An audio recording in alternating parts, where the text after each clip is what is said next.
Bien, nous nous retrouvons donc pour parler de l'immigration. Alors, comme je le disais tout à l'heure, l'immigration est rarement abordée sur le plan économique, elle est en général plus abordée sur le plan politique, et elle rentre régulièrement dans le débat politique. À chaque fois qu'il y a une élection, on parle de l'immigration.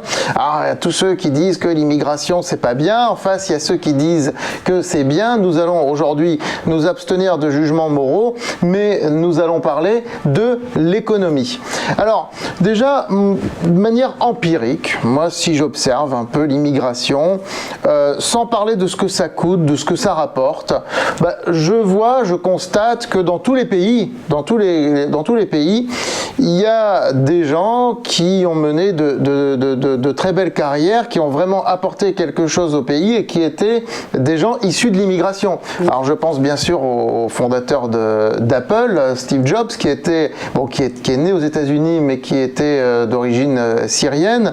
Je pense aujourd'hui de manière beaucoup plus actuelle à Elon Musk, le PDG de Tesla, de SpaceX, dont on entend beaucoup parler. Alors, on peut critiquer ces personnes-là. L'objet n'est pas là. Il est né en Afrique du Sud. Il apporte tout un savoir, une créativité, une sorte de folie même dans son pays d'accueil qui sont les États-Unis. Je veux dire, ce sont des gens qui contribuent vraiment au développement économique du pays dans lequel ils arrivent. Et la question est là. Je veux dire, l'immigration, c'est apporter avec soi une certaine culture et parfois peut-être une certaine audace. Alors, on en a peut-être besoin en France, d'une certaine audace, puisqu'on manque de vocation entrepreneuriale en France. Donc, j'ai sur le plateau aujourd'hui, je vous en ai parlé tout à l'heure, donc de Lamia Amou, à qui je donnerai la parole un petit peu plus tard. Et également Stéphane Tiki. Bonjour. Qui vient de nous rejoindre. Stéphane Tiki, qui est conseiller national chez les Républicains. Exactement. Et également directeur de développement du groupement du patronat. Voilà, donc deux personnes qui sont issues de l'immigration, immigration de première génération, tous les deux, c'est bien ça? Première génération. Moi, première génération, je suis arrivé à Paris après avoir eu mon bac en 2005. D'accord. Voilà. Première génération dans le sens où vous n'êtes pas né... je suis né au Cameroun. Voilà, donc première génération, c'est immigration de première génération, la mienne aussi. Voilà. Donc des immigrés de première génération qui aujourd'hui sont non seulement pleinement intégrés dans le paysage économique entrepreneurial français, mais dans tout le tissu social et sociétal français. Et j'ai le plaisir de les avoir donc sur le plateau aujourd'hui. Alors, l'immigration en France, si je prends les chiffres de 2019, donc 6,7 millions d'immigrés vivant en France, soit 10% de la population. 37% d'entre eux ont acquis la nationalité française. Donc ça, ce sont les chiffres.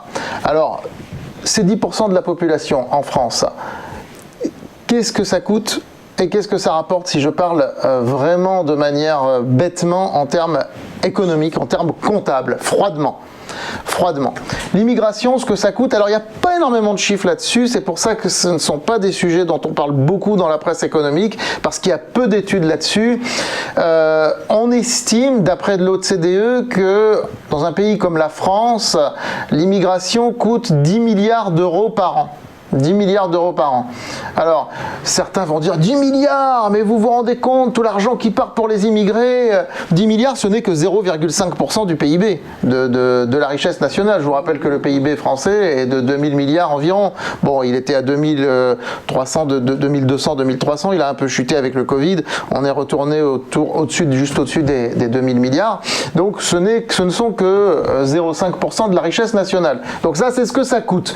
Parce que qui dit immigration, dit allocation, dit des aides, dit des logements sociaux, dit voilà, ça coûte 0,5% du PIB.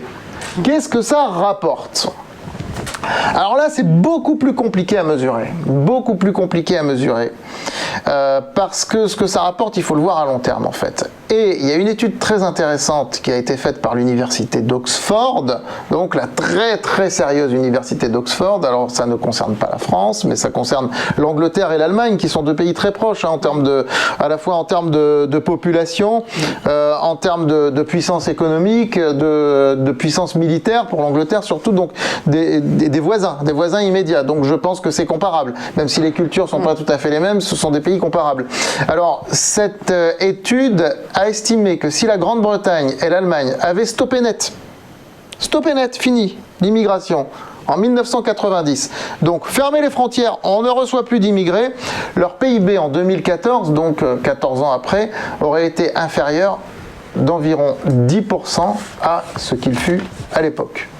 Donc ce sont des pays également dont le PIB, l'Allemagne a un PIB supérieur même à celui de la France, donc 10% de moins, ça fait dans les 200 milliards d'euros en moins. Donc, ce qu'on observe, c'est que bien qu'on ne puisse pas parler en termes de combien ça rapporte, on peut mesurer à travers cette étude ce dont les pays se seraient privés s'il n'y avait pas eu d'immigration. Et on constate que finalement, à long terme, c'est plutôt bénéfique.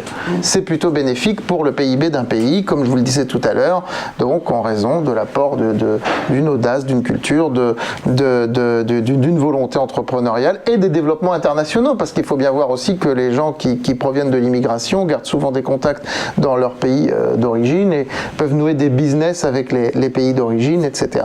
et participer à ça, je pense. Oui, tout à fait. Vous pouvez dire quelque chose là-dessus, peut-être, Stéphane? Oui, mais déjà sur l'immigration, merci de nous avoir fait transparaître au moins ces chiffres, parce que c'est vrai qu'on en parle assez souvent. Moi, je considère, et j'ai toujours arrêté pour une immigration choisie, c'est-à-dire qu'il faut choisir en fait des gens qui sont prêts à apporter quelque chose au pays. Alors ça, est-ce qu'on peut le savoir à l'avance? Oui, puisqu'on voit les profils de personnes qui veulent venir dans le pays. Donc on peut savoir, en faisant dans tel ou tel secteur, quels sont les besoins dans lesquels on a un besoin dans le pays, dans l'industrie, dans le commerce, dans le développement économique, et y faire venir ces gens-là. Moi, je considère que de toute façon, l'immigration est une chance pour la France. Moi, j'ai d'ailleurs une phrase de René Char qui m'habite particulièrement, qui disait, je n'ai pas une seule goutte de sang français, mais j'ai la France qui coule dans mes veines. Moi, je suis profondément amoureux de ce pays qui s'appelle la France et de cette ville qui s'appelle Paris, puisque j'habite ici depuis 2005.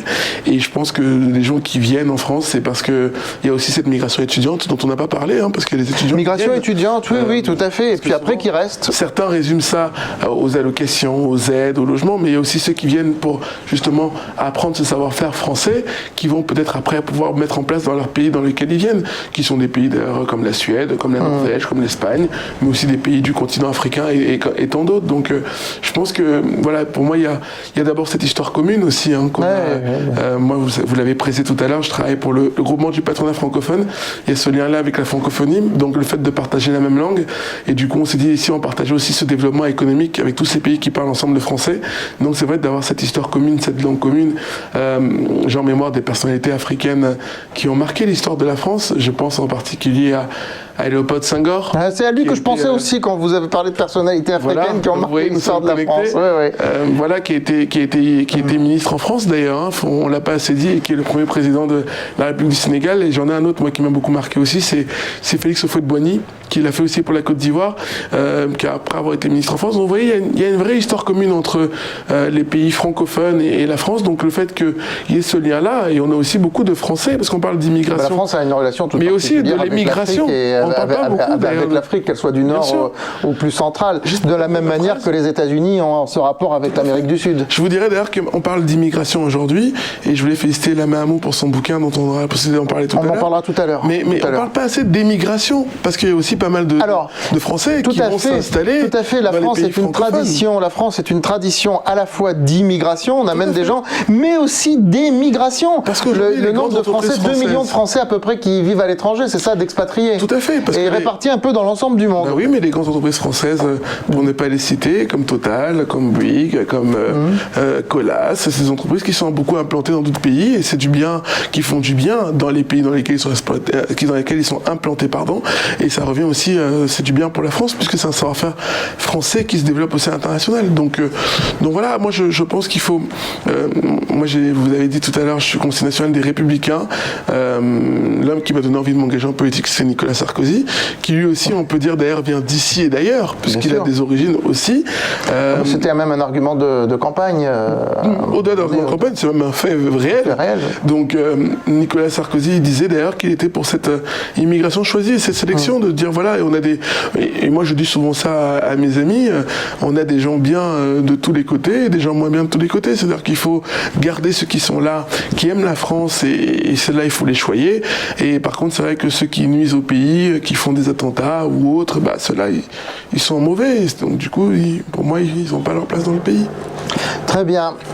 Je vous remercie et je conclurai en disant que si l'immigration constitue un coût à court terme, sur le plan économique, d'après la synthèse qu'on a fait tout à l'heure et d'après les témoignages qu'on vient d'avoir, si l'immigration constitue un coût à court terme, elle a tendance à représenter un gain à long terme, en définitive. Le coût est supérieur au gain à court terme, financièrement parlant, je parle, mais le gain est certainement supérieur au coût à long terme, quelque part. Voilà. Donc, écoutez, merci pour ces témoignages, et puis nous allons tout de suite passer à la deuxième partie de cette émission, justement, où vous allez avoir à nouveau l'occasion de vous exprimer par rapport au collectif Mobilité. À tout de suite.